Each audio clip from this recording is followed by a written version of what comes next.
Izinkan saya sebelum saya menyampaikan firman Tuhan, saya menyampaikan salam kepada saudara-saudara di tempat ini dari GKBJ Jemaat Depok.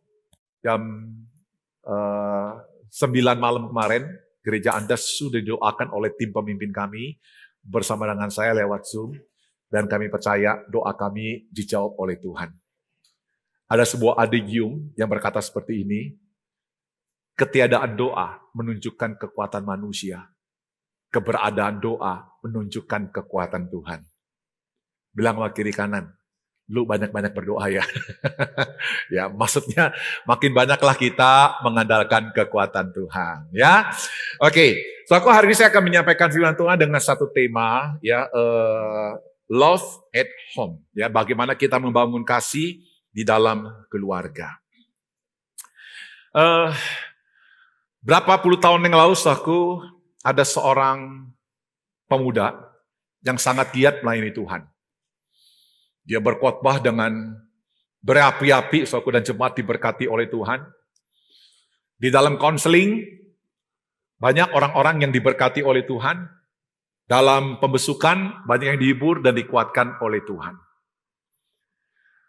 Berapa tahun setelah itu, saudaraku, si pemuda ini akhirnya mengikuti sebuah pemuritan dan dia bertobat.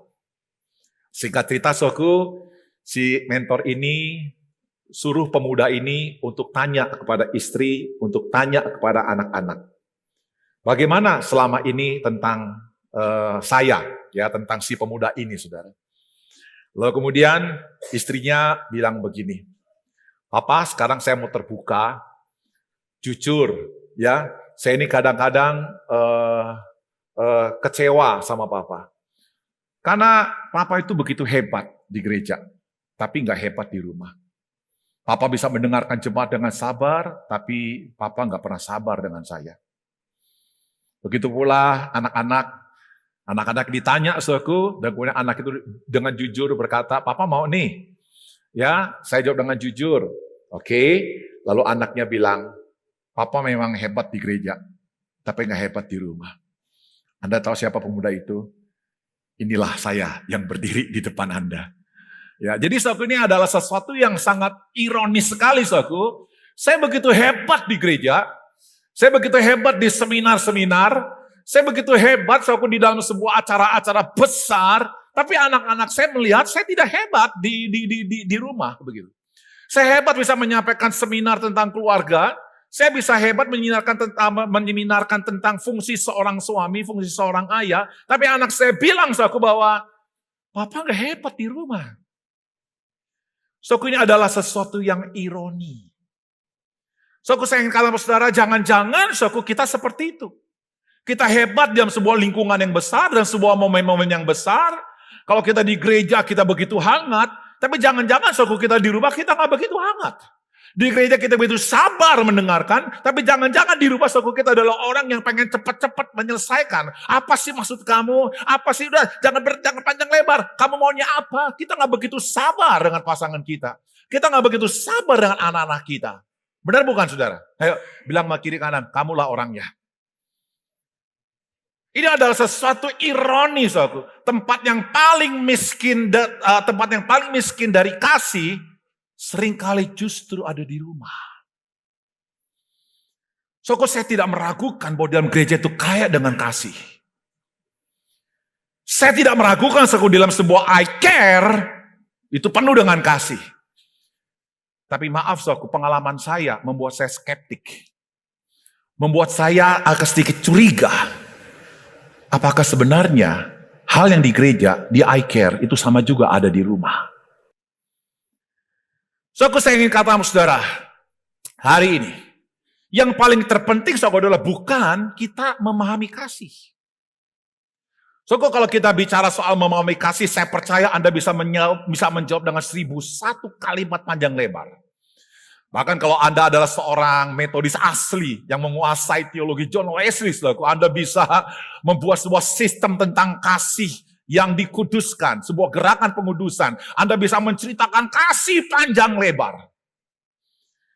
Saya sebagai orang baptis, saya bisa menjelaskan, ya, apa itu esensi kasih dari kacamata baptis. Saya juga bisa bikin, apalagi ada ChatGPT, saudaraku ya. Saya bisa bikin yang namanya kasih itu dari sudut pandang reform. Wah, gampang sekali, saudaraku. Pertanyaannya bukan adalah apakah kamu tahu tentang kasih? Saya tidak meragukan itu. Tapi apakah Anda mempraktekkan kasih di rumah? Apakah kasih itu ada, dirasakan dan dialami di dalam rumah? Kasih itu bukan sekedar ada, tapi hadir. Anda mesti bedakan, bedakan yang ada dan hadir. Bisa bedakan nggak saudara, ada dan hadir? Halo, saya ada istri nggak saudara? Saya ada istri, tapi istri saya hadir nggak sini? Nggak. Saya nggak bisa mengalami istri saya, karena istri saya nggak hadir di sini. Hanya ada, tapi kapan hadir? Ketika saya di Jakarta. Saudaraku yang terkasih dalam Tuhan Yesus, hari kita akan belajar dari Rasul Paulus. Bagaimana kita bisa mempraktekkan kasih dan mengapa itu penting kita mempraktekkan kasih di rumah. Mari bersama-sama kita belajar satu demi satu. Saudaraku, kita akan bahas secara eksposisi keluaran Kolose pasal 3 ayat 12 sampai dengan ayatnya yang ke-14. Firman Tuhan berbunyi demikian, karena itu, saudaraku, kata karena itu menunjukkan sesuatu yang terjadi sebelumnya apa, di ayat yang sebelumnya. Nah, di ayat yang sebelum itu, saudaraku, Rasul Paulus lagi sedang membahas tentang perbedaan status sosial. Ada orang-orang Yahudi, ada orang-orang non-Yahudi, ada orang yang kelas atas, ada orang yang kelas bawah. Saudaraku, perbedaan sosial ini adalah sesuatu yang sebenarnya kita nggak bisa hindari dimanapun, saudara, kita nggak bisa hindari. Tapi adalah sesuatu yang sangat berbahaya kalau perbedaan sosial ini tidak ada yang mengikatnya. Tidak ada yang mengikat, saudaraku. Indonesia bersyukur loh, saudaraku. Kita ini berbeda-beda suku, berbeda-beda bahasa, status sosial. Tapi kita diikat oleh satu fondasi yang sangat kuat, itu Pancasila. Nah, terkait dengan apa yang dikatakan, sama halnya dengan apa yang dikatakan Rasul Paulus, ada sesuatu yang sangat penting yang kadang-kala orang Kristen itu lupa. Kenapa kita mesti memegang ini? Kalau kita tidak pegang, saudaraku, maka saya ingin beritahu pada saudara, kasih itu tidak akan nyata. Yang nyata adalah permusuhan. Yang nyata adalah kepahitan. Yang nyata adalah saling merendahkan satu dengan yang lain. Karena itu, istilah Rasul Paulus lagi sedang memberikan kepada kita fondasi dasar tentang siapa Anda. Firman Tuhan bilang begini, sebagai orang-orang pilihan Allah yang dikuduskan dan dikasihinya. Sebagai orang-orang pilihan Allah. Saya ingin berita pada saudara, Allah memilih Anda. Pertanyaan saya begini, saudaraku, apakah Allah memilih Anda karena Anda sudah baik? Saya ulangi lagi, saudaraku, kalau Anda bisa duduk di sini, dengarkan firman yang saya sampaikan, saya tuh memandang saudara sebagai orang yang dipilih oleh Allah. Cuma saya ingin tanya sama saudara, apakah Anda dipilih oleh Tuhan untuk duduk di tempat ini, mendengarkan firman ini, memuji dan menyembah Dia, oleh karena Anda bagus, oleh karena Anda baik. So, biasanya kalau ibu-ibu ya pergi ke pasar, beli kangkung, pasti kangkung yang terbaik. Kalau pria itu main ambil aja lah, pokoknya kalau dia itu udah ambil lah. Kalau wanita nggak lu ya, pilih teliti yang bagus ya. Nah, saya ingin tanya saudaraku, apakah karena kita baik? Dipilih oleh Allah. Saya pikir saudaraku, kita mesti melihat kalimat selanjutnya. Sebagai orang-orang pilihan Allah, kata yang baik, yang dikuduskan. Artinya begini saudaraku, kita adalah orang pilihan Allah yang bukan kita itu baik sebenarnya. Bukan kita itu hebat, bukan kita itu saleh. Ya, kita itu salah. Bilang sama kiri kanan, salah sama salah itu beda banget. Kita ini adalah orang yang salah, saudaraku, tapi kita dikuduskan. Artinya saudaraku, kita itu ditebus, dikuduskan oleh darah anak domba Allah. Kita menerima sebuah kemurahan dari Allah untuk merangkul kita yang lemah, merangkul kita yang rusak. Itu dirangkul, bukan saja dikuduskan, tetapi juga dikasihinya. Jadi bukan karena kita mengasihi Allah, kita menjadi umat pilihan Tuhan. Bukan. Tapi karena kita dikasihinya. Jadi saudara, saya melihat kita semua di tempat ini adalah orang-orang yang telah dikuduskan dan telah dikasih oleh Tuhan. Itu dalam bentuk kalimat pasif. Artinya saudaraku, dalam diri kita sama sekali tidak ada sesuatu yang aktif yang sebenarnya menjadi sebuah alasan bagi kita untuk kita dipilih oleh Tuhan. Itu semua adalah 100% tindakan Tuhan. Kamu dipilih bukan untuk menjadi orang sembarangan, itu sebabnya kamu dikuduskan dan dikasihinya. Jadi saudaraku, sebelum Rasul Paulus memerintahkan untuk mempraktekkan kasih, Anda mesti mengenal siapa dulu Anda yang sesungguhnya. Anda mesti mengenal identitas diri Anda. Jadi begini saudaraku, di dalam kekristenan, tindakanmu itu tidak menentukan Anda jadi apa. Tapi dalam kekristenan itu sebaliknya saudaraku, ini Injil. Anda jadi apa, baru Anda bertindak. Anda jadi orang pilihan Tuhan karena kasih karunia Tuhan. Ada amin? So, kalau saya misalnya memerintahkan seorang di tempat ini. Siap! Maju jalan! Angkat senjata. Loh, kalau orang ini orang biasa, dia nggak ngerti, saudara. Saya bukan tentara. Tapi kalau di sini ada seorang tentara, saya bilang, bangkit berdiri. Siap! Maju, tegap! Belok kanan, belok kiri, angkat senjata, maju perang. Udah ngerti, saudara, kenapa? Identitasnya. Identitasnya menentukan apa yang akan dia lakukan. Identitasnya akan menentukan bagaimana dia taat. Saudara, kalau orang awam, dia masuk di dalam tangsi militer, disuruh perintah-perintah dia berontak, saudara. Karena memang dia bukan tentara. Saya ingin minta bahwa saudara, identitas Anda adalah umat pilihan. Anda adalah anak Tuhan. Jadi ketika Anda tahu bahwa saya adalah seseorang yang memiliki sebuah identitas sebagai anak Tuhan, adalah wajar kalau nanti setelah ayat ini, Paulus memerintahkan kepada kita untuk kita melakukan sesuatu yang terkait dengan identitas kita. Jadi bukan sesuatu yang sulit. Itulah sebabnya saudaraku, saya ingin katakan begini kepada saudara. Kesimpulan dari ayat ini adalah, kasih di rumah itu bukan dimulai dari perasaan.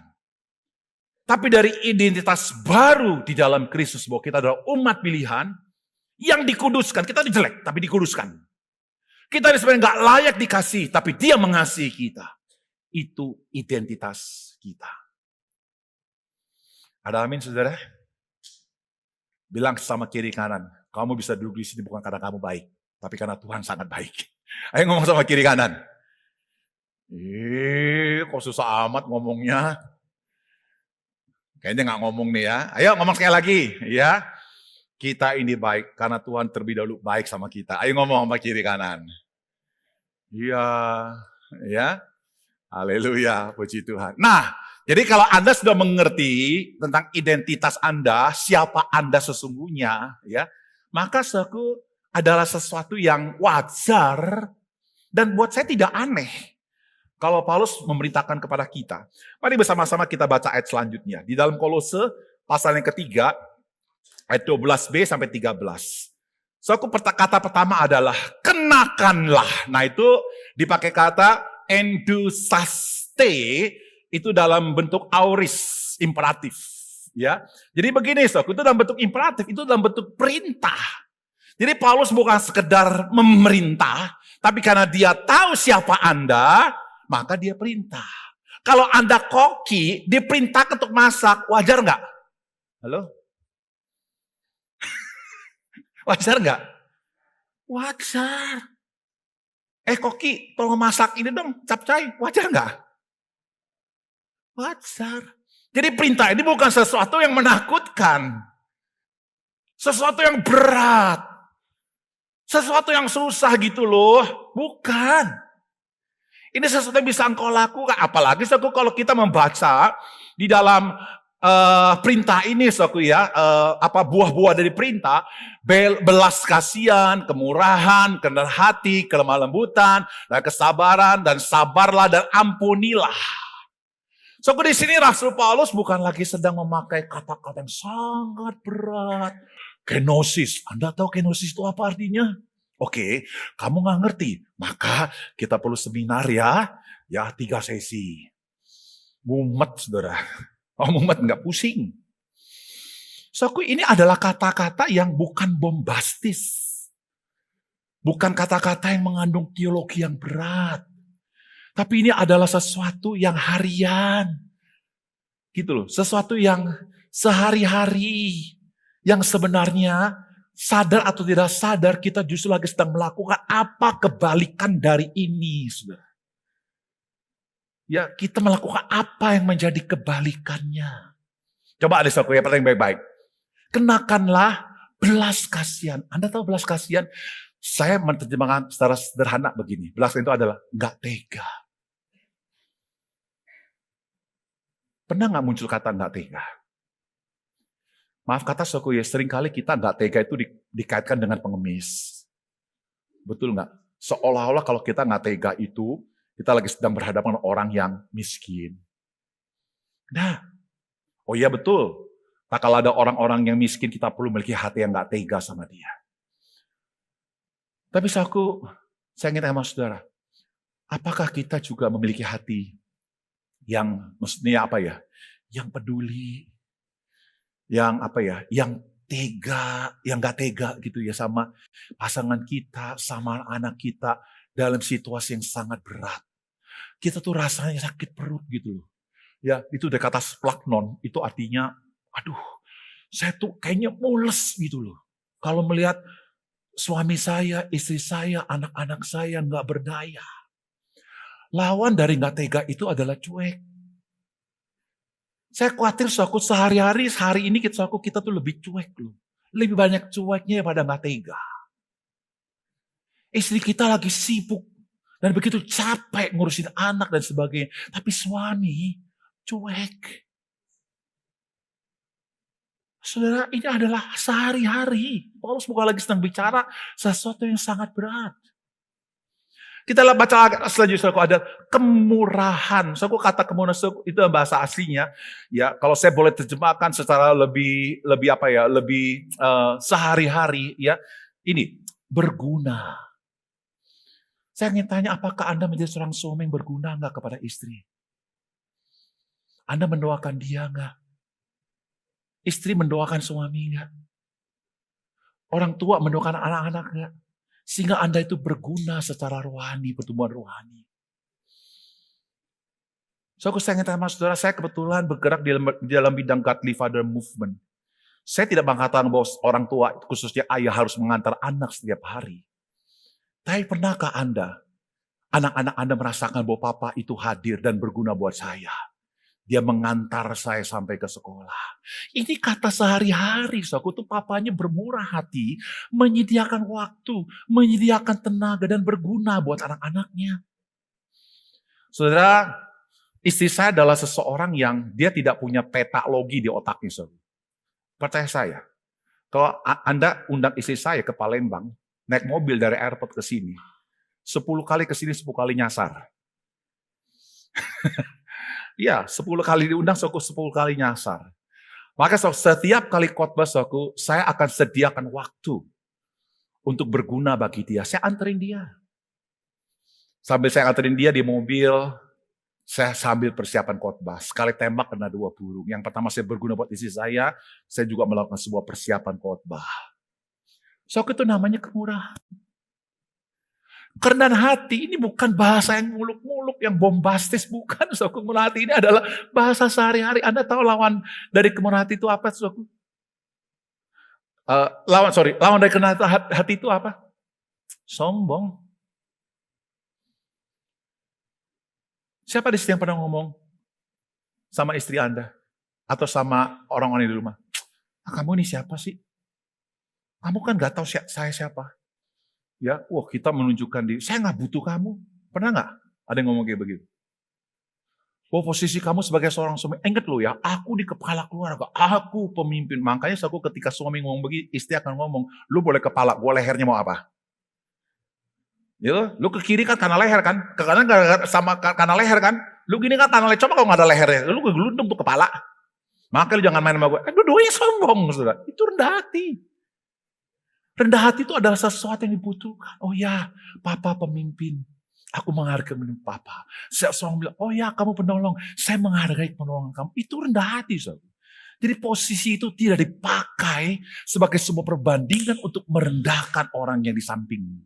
Orang yang dekat dengan hidupmu. Itu rendah hati. Apalagi kemudian saja adalah lemah lembut. Ini saudaraku, kalau saya ingin katakan, saudaraku, ini kata lemah lembut kalau dipakai zaman waktu itu, ini sama seperti kayak orang makan nasi. Tahu apa yang namanya sayur asem begitu loh. Apa itu lemah lembut? Mungkin kita pusing. Tapi saya ingin beritahu pada saudara, lemah lembut itu artinya apa? Saya coba ingin sederhanakan begini. Gak keras kepala. Gak keras kepala, saudaraku. Orang yang lemah lembut adalah orang yang mudah menerima masukan. Dia mudah menerima masukan, saudara. Dia gak mempertahankan. Dia akan berpikir kalau ditegur dia berterima kasih. Oh ya, coba saya akan pikirkan. Oh ya, benar juga ya. Itu orang yang lemah lembut, saudara. Saudaraku, ini ada orang yang sabar. Nah, kata sabar di sini dipakai kata makrotumia. Makro itu panjang, tumia dari kata tumos itu marah. Jadi saudaraku, orang yang sabar, yang senyum, ini juga bahasa sehari-hari. Saudaraku, siapa di sini yang gampang tersinggung? Sebentar saudara marah. Maunya begini, udah kamu maunya apa sih? Cepat aja, gue gak mau pusing-pusing. Udah singkat saja, itu kebanyakan pria tuh begitu. Sabar itu artinya apa, saudaraku? Anda tuh gak mudah tersinggung, gak gampang marah. Itu kan sehari-hari, saudaraku. Karena kita hidup dalam sebuah perasaan, karena kita juga hidup di dalam sebuah kemarahan, bukan? Saya tidak mengatakan sahabat itu gak boleh marah. Tapi jangan cepat tersinggung. Jangan cepat marah, itu yang salah. Nah, yang menarik begini, saudaraku ya. Kata kesabaran di sini, ada kata sabarlah. Kok ada dua kata? Indonesia itu sama sebenarnya, kalau dalam bahasa asli itu beda. Kalau kesamaan yang pertama itu dipakai kata makrotumia, kalau kata sabar yang kedua itu dipakai kata diasomai. Diasomai itu aku mempunyai arti adalah aku yang menanggung beban itu. Arti begini saudaraku, saya ini udah berulang-ulang kasih tahu dia tentang apa yang mesti dia perbaiki. Mulai dari cara yang paling lembut, Mama bisa nggak begini? Sampai cara yang paling tegas, Mama ini bahaya kalau diterusin. Tapi dia nggak berubah. Lalu kalau nggak berubah gimana? Maka ada pepatah atau lagu bilang begini, pulangkan saja. Apa? Hah? Jangan dihafal lagunya, bahaya. Ya. Jadi saudara diceraikan, udah lu pulang aja ke rumah orang tuamu. Ya nggak bisa begitu, saudara. Ada pepatah dalam bahasa Indonesia yang berkata seperti ini. Sabar ada? Coba aku ngomongnya kuat lagi. Sabar ada? Ayo, jangan ngantuk. Ya, sabar ada? Benar ada batasnya? Benar. Benar gak ada batasnya? Hah? Benar gak ada batasnya? Benar. Loh, dalilnya apa? Ya ini dalilnya. Makanya begini saudaraku ya, kalau firman Tuhan berhenti, sabarlah kamu seorang terhadap yang lain, titik. Nah, maka memang betul, sabar itu ada batasnya. Supaya sabar itu nggak ada batasnya, maka perlu kalimat selanjutnya kata, dan ampunilah seorang akan yang lain. Ampuni. Saudara, saya kalau bicara istri saya, ada hal yang memang dia udah nggak bisa rubah. Pak, ada nggak Pak ada yang bisa diubah nggak istri Bapak? Yakin? Pasti nggak ada Pak. Udah susah, mulai dari lembut dan tegas, tetap aja ada. Setiap orang itu pasti ada titik-titik ini, saudara. Ada amin? Kalau Anda nggak bilang amin, betapa sempurnanya Anda. Khotbah pun juga nggak layak di tempat ini. Ngeri dengar orang yang sempurna, betul nggak saudara? Iya toh? Lah, ya saya ingin tanya saudara, kita ini punya kelemahan nggak saudara? Kita punya kelemahan, betul saudara? Ya toh? Nah, saudaraku, ketika saya tahu istri saya nggak bisa ubah, Ya kayak masak, kadang-kadang lupa sampai pancinya angus. Itu berulang-ulang kali. Saudaraku, pintu dibuka nggak pernah ditutup. Itu berulang-ulang, nggak apa-apa. Akhirnya saudaraku saya ampuni. Untuk hal yang seperti ini. Saudara. Kadang-kadang kita pengampunan berpikir hal yang gede-gede gitu ya. Enggak, hal-hal yang kecil. Kita belajar untuk mengampuni. Ada amin saudara? Ya, oke. Jadi saudara, ini adalah bahasa sehari-hari. Itulah sebab saudaraku poin ini saya ingin beritahu kepada saudara. Kasih di rumah diekspresikan melalui sikap sehari-hari, bukan kesempatan besar. Ya, sehari-hari. Ya, lakukan tadi, saudara. Ya, oke. Yang ketiga, saudaraku, firman Tuhan bilang begini. Dan di atas semuanya itu kenakanlah kasih sebagai pengikat yang mempersatukan dan menyempurnakan. Nah, ini yang menarik, saudaraku ya. Kata pengikat itu dipakai kata sundesmos. Ya. Sundesmos ini adalah merupakan sebuah kekuatan yang mengikat sebuah kerangka. Bukan saja mempersatukan, tapi menyempurnakan. Ya, kita bisa bersatu tapi belum sempurna. Tapi ketika ada yang namanya sundesmos ini, saudaraku, kita bisa bersatu, bukan saja bersatu, tapi kita juga semakin lebih bagus. Sundesmos itu kalau saya terjemahkan secara apa ya? Secara harfiah itu adalah serat. Serat ini loh, serat yang menghubungkan antara tulang bawah sama tulang bawah. Tulang atas. Semua ini, saudaraku, ini ada serat yang menghubungkan semua. Coba saudara bayangkan kalau nggak ada serat ini. Itu adalah tulang yang tidak menyambung satu dengan lain. Anda akan menjadi vegetatif. Anda nggak bisa berdiri. Anda nggak bisa bergerak. Tapi serat itulah yang menggerakkan semuanya, menyatukannya. Saudaraku, apa yang disebut dengan serat itu? Yaitu kasih. Kenakanlah kasih. Saudaraku, apa itu kasih? Ya, ten agapen, itu kasih yang spesifik. Ya, ini bicara tentang kasih Kristus. Saya akan bacakan Efesus 5 ayat yang kedua. Ya, firman Tuhan bilang begini. Hiduplah di dalam kasih sebagaimana Kristus telah mengasihi kamu dan menyerahkan dirinya. Hiduplah. Itu dalam perintah, di dalam kasih. Ikan itu nggak bisa hidup di luar kolam, di luar air, nggak mungkin hidup. Pasti mati. Kita mesti hidup di dalam kasih. So, kok ada apa di dalam Kristus? Inisiatif. Tidak menunggu. Ada apa di dalam Kristus? Pengorbanan. Dia mau membayar harga demi orang yang menjadi pasangannya dan anak-anaknya. Apa itu kasih Kristus? Mendengarkan. Apa itu kasih Kristus? Konsisten. Apa itu kasih Kristus? Inisiatif, aktif. Bukan dingin, hangat. So, aku kasih Kristus jangan menjadi semacam pengetahuan. Tapi biarlah kasih Kristus itu menjadi sebuah kehidupan yang diperkatakan. Menjadi sebuah kehidupan yang Anda taruh di telinga Anda untuk mendengarkan. Kasih Kristus Anda taruh di tanganmu untuk Anda bertindak, menolong, dan berguna buat pasanganmu. Itulah kasih Kristus. So, aku sampai pada titik ini, saya ingin cepat saja. Saya akan masuk pada salib. Salib Kristus adalah sumber dan pola kasih di rumah. Sama-sama kita baca. 1, 2, 3. Salib Kristus adalah sumber dan pola kasih di rumah.